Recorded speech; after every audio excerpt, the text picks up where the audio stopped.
Though, first, right,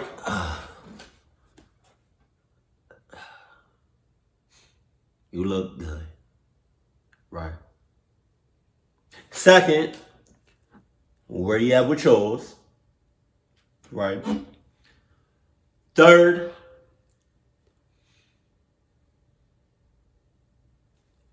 oh, my stomach is a little tight right now, right? I think it's gas. So if I fart throughout this video, excuse me on all of those farts if I fart. Fourth, I feel kind of weird right now. I don't know how to explain it, but I just feel weird. Five, and probably the most important, what would you do? Well, let me rephrase it. What are some of the extremes you would do to get some? You know what I mean? Like, if you're a guy, what are like some of the extremes you would do to get some wet rocks? Or vice versa. If you're, if you're a female, what would you do to get some, yeah? Feel me? So, I've never been in a situation like that. But I just want to know what y'all would do. What have y'all done? Because I know some of y'all out here is just like be risking lives and other things just over some wet rocks. But nevertheless, my stomach really is like this. I don't know if I should be eating this popcorn, being as though the way my stomach feel right now. But I gotta do it for the culture though. It's tradition for a Mr. Nightmare video. Granted, there's been times where I didn't have a snack reaction to the Mr. Nightmare, but just like, let's get it. I'll say sup though. Sup! Unknown creature. Oh, gee, here we go.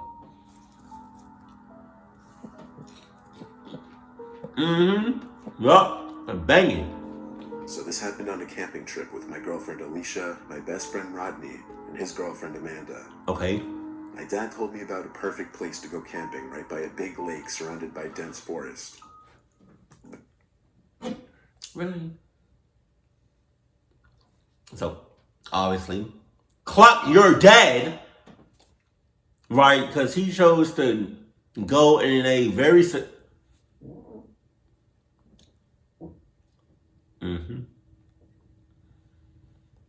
There goes the gas. Jesus. I told you, excuse me. So, yeah. But no, cluck your dad because he chose this spot. He chose this spot, this secluded spot, surrounded by a very, very dense forest. And I don't really know what dense means. Not off the top. But in a situation like this, it cannot mean any good. It means harm. I think so. In the context of this situation. Rail from a nearby parking lot would lead straight to the lake. His directions were straightforward, and it was actually easy to get to the lake. We got there as the sun was on its way down and the sky was turning that beautiful orange. Okay. The lake was calming, and the sound of the breeze hitting the leaves was peaceful. We had our tent set up, and there was still a hint of orange in the sky, though it was very dark in the woods by now. There was a slight orange reflection on the calm lake. It was very warm out, and Amanda suggested we all jump in the water. Really? I was kind of up for it, as my dad said it would be perfect to jump in. No, wow. For that reason, we all brought towels. The girls seemed more eager than Rodney. Y'all brought everything for this camping trip, except the only thing that matters. So cluck everybody in this story. And best believe, if they was talking about going in the water at night, you got it. And if anybody leave this tent, you not coming in, regardless of what happens. two got into their underwear and walked into the lake, exclaiming it was actually warm.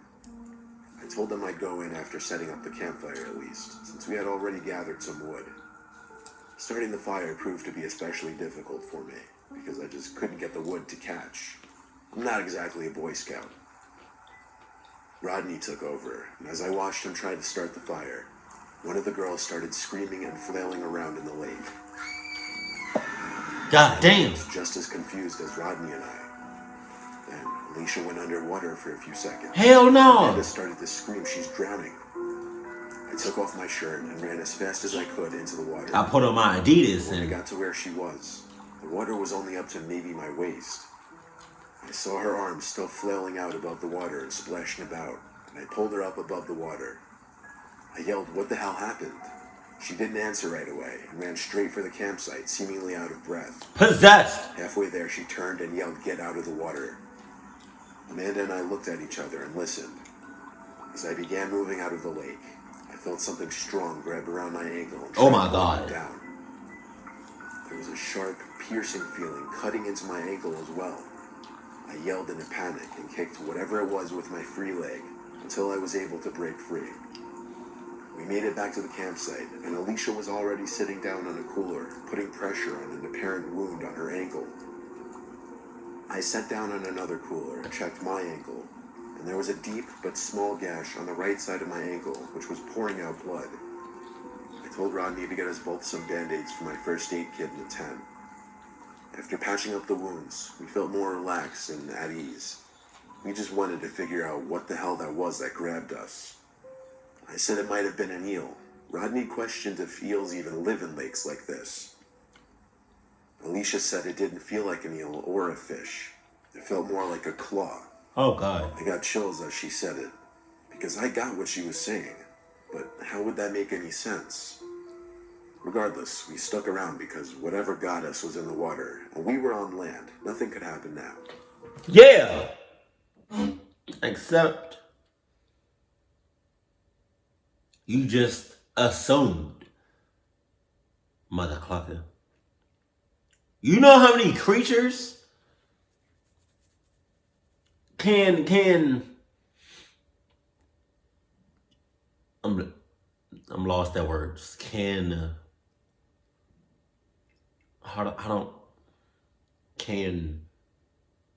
blank. I'm lost at the word right now, but you know how many motherfuckers can blank in the water and land and to top it all off, you don't know what the hell grabbed you, bit you, round. I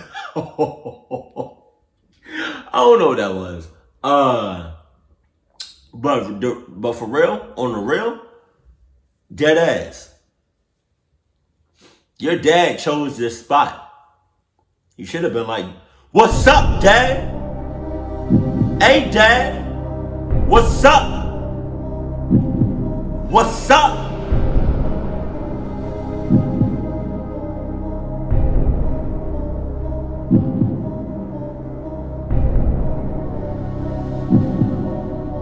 What's up?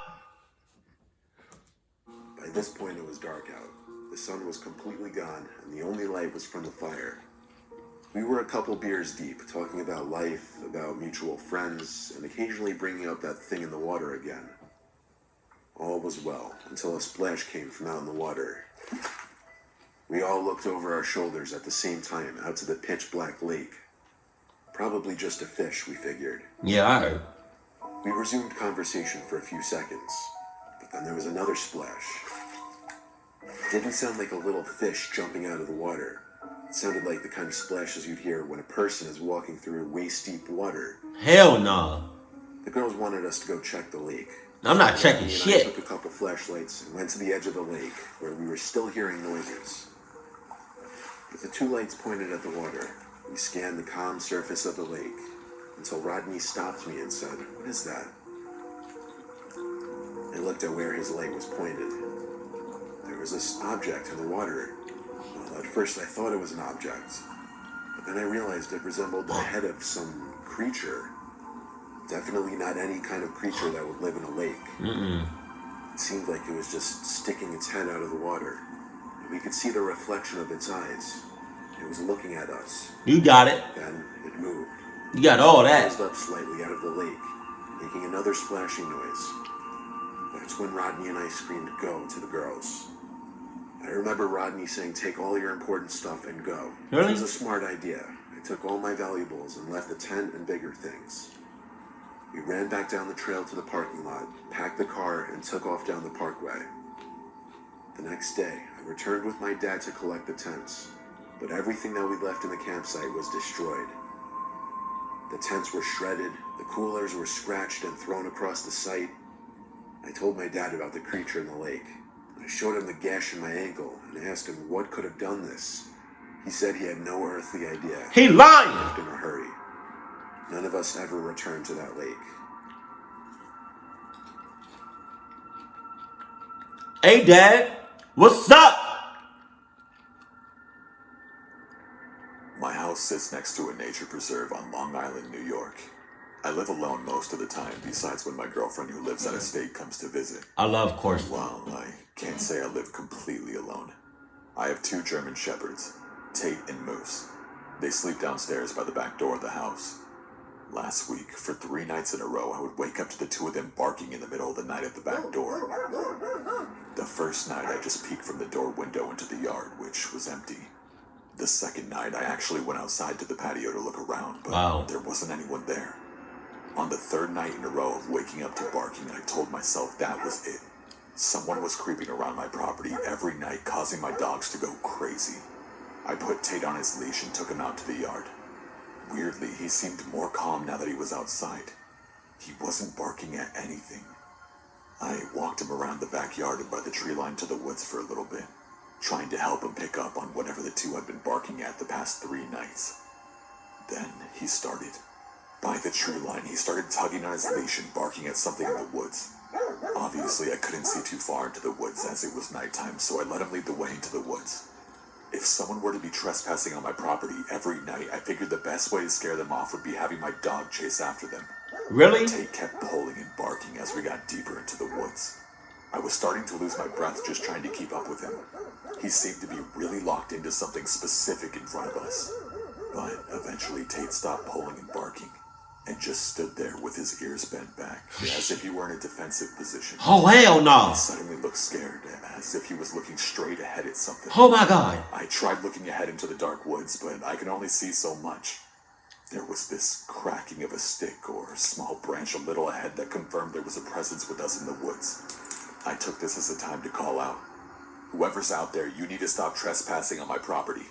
If you don't, I'll either unleash my dogs on you. Why motherfuckers always gotta talk in a clucked up situation? Shut the hell up! Jesus! Come on, bruh! Shut up! Shut up!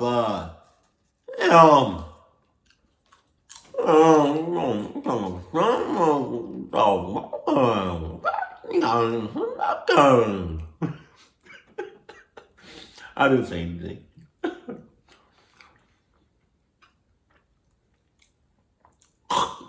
Yes.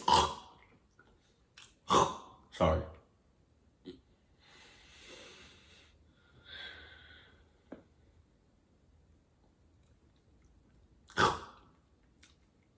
This is why I loved.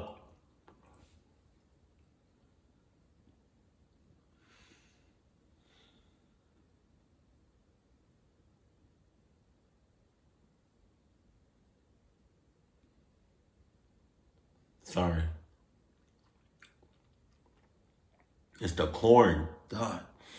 Okay. This is why I love dogs. Because dogs be giving you, unlike cats, dogs will be giving you, they give you all of the signs in the world to let you know some cluck stuff is about to go down or it's already going down. Unlike cats, where they know the motherfucker right is about to go down, they get the hell out of here. Jesus. Or call the police, whichever I feel necessary to do. There was no kind of response or signs of acknowledgement. Just another crunch of a twig or stick being pressed into the ground by something. Once again confirming there was someone or something standing maybe 10 yards away. I whistled to Tate to follow as I turned us around and headed back to the house. Tate kept looking back every 3 seconds. I'd have to pull him forward just to keep us moving. But then I heard a footstep close behind us, and Tate started to growl and bark again. It was now that I truly started to feel threatened. I didn't have my phone on me, I didn't have my flashlight, my only sense of protection was Tate. Then there was this sound, this unexplainable sound. It was this clicking type noise mixed with this humming sound, almost like a giant bug. Tate started going crazy again. He was barking and pulling, but I held him back. I kept looking at what he was trying to lunge towards, and I finally saw something. There was a set of glowing eyes, only the eyes were set very high off the ground, not down low like from a cat or raccoon. I started to run back towards my house now. I could see the light from my back patio shining through the trees now. I made it through the tree line back to my backyard. I ran Tate to the back door and let him inside. I turned back to the trees at the opposite end of my yard and I just stood there, listening and waiting for anything. A rustle in the bush made me turn my head about 20 degrees to the right. I saw a figure standing in the woods near the tree line. My patio light lit up the outline of the body somewhat. It looked like it had the shape of a humanoid-like figure, but it was crouched down kind of No, God! a little bush. It had extremely long-looking arms in comparison to the rest of its body. And on the lower half of its face, all I saw was black, almost resembling a big gaping mouth. I keep saying it because I knew what I was looking at couldn't be human. I went inside, shut all the blinds, and took my dogs upstairs to my room. I reported an unidentified creature in the preserve to the police. I gave my best description on the phone, and the woman on the other end asked me to call back if the person or creature were to actually enter my private property. Basically, calling the police was for my own peace of mind. But they didn't send anyone. I've been having my dog sleep in my room with me since last week, and there have been no further sightings since. I'll update everyone if anything changes. Don't update me. I'm good on that. You're going to keep all of that. That motherfucker probably in your house. My wife and I have lived in our Chapel Hill, Tennessee farmhouse for over 15 years, and for 14 straight years, nothing out of the ordinary ever happened. Right. Our kids have all moved out. It's just me and the wife in the house now. February of 2019, bizarre things started happening. I woke up in the night to my wife shaking me. She said she heard a noise outside the window. She wanted me to go check. I simply walked over to the window, lifted it up, and had myself a look outside. It was chilly out there, so I didn't want to be looking outside for long, but the coast was clear. I shut the window and assured my wife it was okay, then crawled back into bed. Before we could even fall asleep again, there was a noise that made both of us sit up. A sharp but quick click at the window. My wife is no scaredy cat, but she grabbed my arm, clearly worried. I am. She asked me to take the shotgun out there and see who it was. I told her to relax, and I checked the window one more time. I was shocked to find a small scratch in the glass from the other side. I said, "Honey, look at this." And she came over. She put her hands over her mouth and said, "Oh my." What did it? We didn't have a clue. Must have been some big animal, I figured. The next morning, I went outside to inspect the outside by the window. There were no footprints in the dirt by the side of the house. Nothing strange at all outside, actually. So we move on to the next night. It was a rainy, warmer night for February. My wife and I tucked in under the sheets again, and once again, there was a sound that could be heard over the rain outside. It was this scraping type sound. Oh my God. Of course, because it was coming from outside. The sound seemed to be moving closer to the window, then it stopped. My wife and I, sitting up again, looked at each other, and she didn't even have to tell me to go outside this time. I took the shotgun from under the bed again, put on my raincoat, and ran outside as fast as my old bones would allow. My wife turned on the light in the bedroom, which gave me enough light to see these huge scrapes in the vinyl siding. They looked exactly like claw marks. Then I looked down into the mud that I was standing in and noticed these big feet marks that stopped right before the window and then turned back in the direction of the woods. I analyzed the marks the best I could, even though they were quickly washing away from the rain. These didn't look like marks from boots, shoes, or any animal that I knew of. They looked like these huge footmarks with claws on the ends. We don't have black bears where we live. 15 years here and we've never seen one. So this just made no sense. I suddenly... And because it doesn't make any sense, you you haul ass efficiently, successfully back in... Ooh.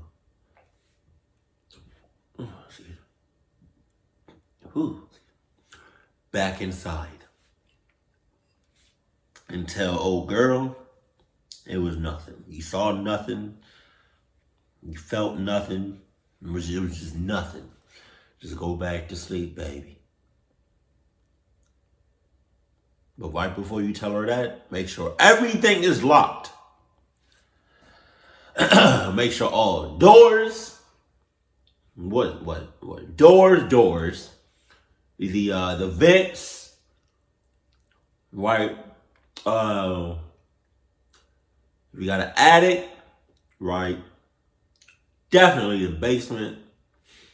I say vents. Yeah, vents.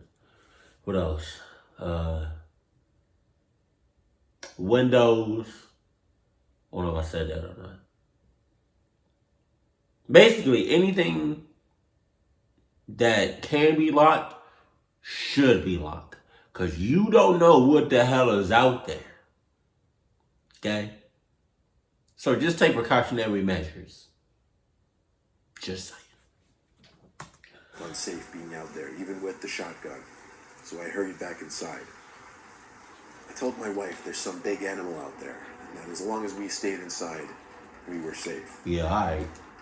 We don't have blinds on our bedroom windows. We don't need privacy from anyone. No one comes out on the property anyway. So? All I could do was tell my wife to go to sleep. The next night was where things really took the turn for the worst. I woke up around 3 a.m. My wife was still asleep. I sat up, thinking I might have heard something. I realized it was chilly in the room. I looked at the window, and it was open. Wow. But that wasn't the first thing I noticed. The first thing I noticed was the head, leaning through the open window into our bedroom. My best description of the head? Inhuman. In the size and shape. It was bigger, and this had a more conish shape. As for facial features, it was just too dark to see any. And it all happened too quickly. I let out one big scream. The type of scream I hadn't heard leave my own body in decades. I went under the bed for the shotgun, but by then, the thing at the window was already gone. My wife was screaming in reaction to my scream. I ran to the window to slam it shut and twist the lock. I told my wife we're sleeping in our son's old room that night. Believe it or not, this was almost a year ago now, and that creature, whatever it was, has never returned. You sure? But for 3 straight days, that thing kept coming back to our window, and on the 3rd night, it was halfway into our bedroom. You sure that thing gone? You sure? You positive? 100%? You put your life on that. That thing is gone? I bet you it's not. I bet you that thing is right there in your motherfucking house. Just chilling. That's a whole bug right there. Hold on. Jesus.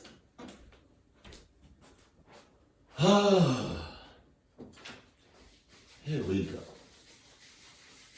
Will you have a choice?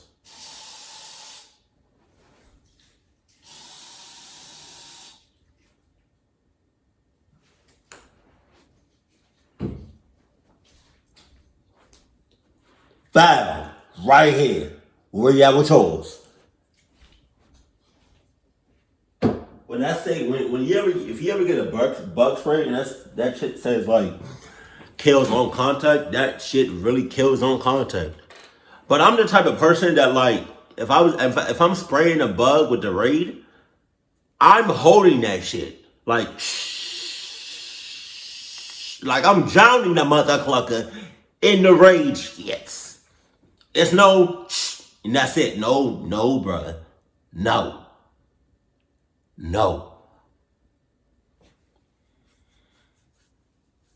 But what was that? I got. Hold on. I'm sorry.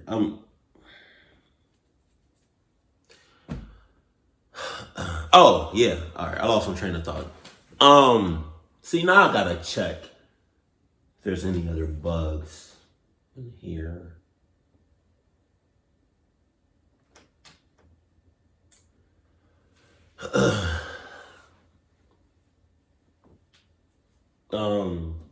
No, but like, so yeah. No.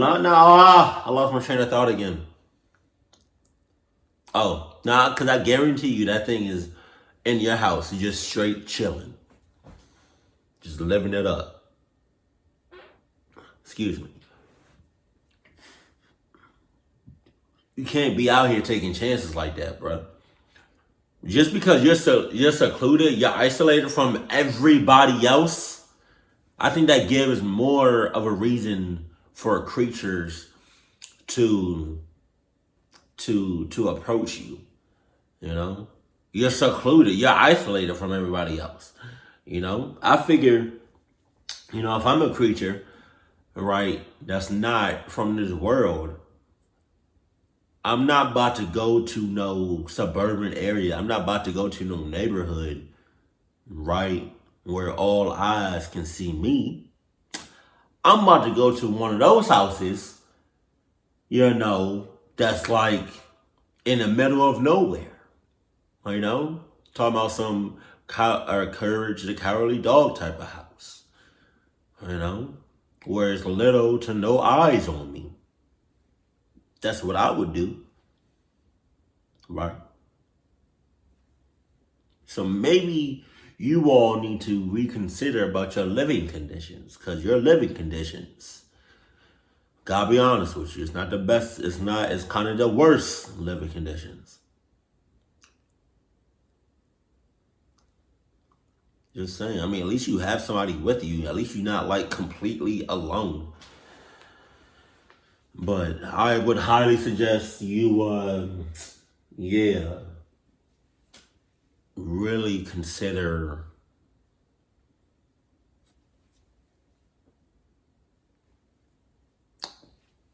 living in a very, you know, you don't even have to be in a neighborhood. You feel me? It doesn't even have to be in a suburban neighborhood. At least have some kind of neighbors. Like, it looks like, because of the picture, it looks like your house. I know it's just a picture, like a random picture that Mr. Nightmare just I don't know, got from the internet. But like the way he described it was like your house is just like you have no neighbors within miles. That's ridiculous. But that's now. Oh, please.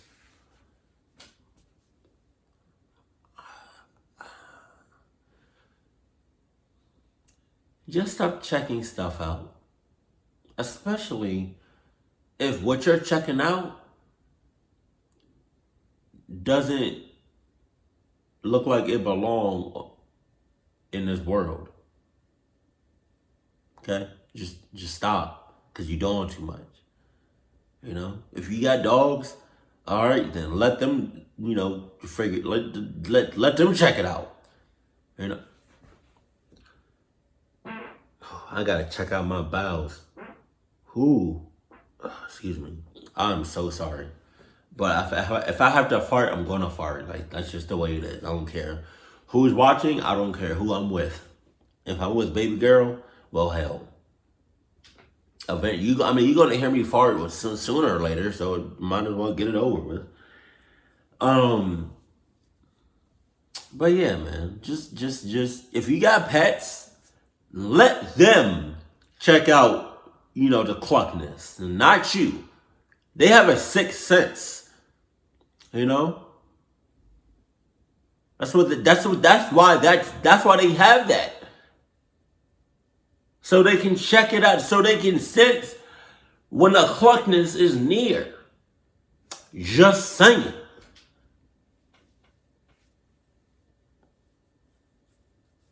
We don't have that for a reason. I don't think so.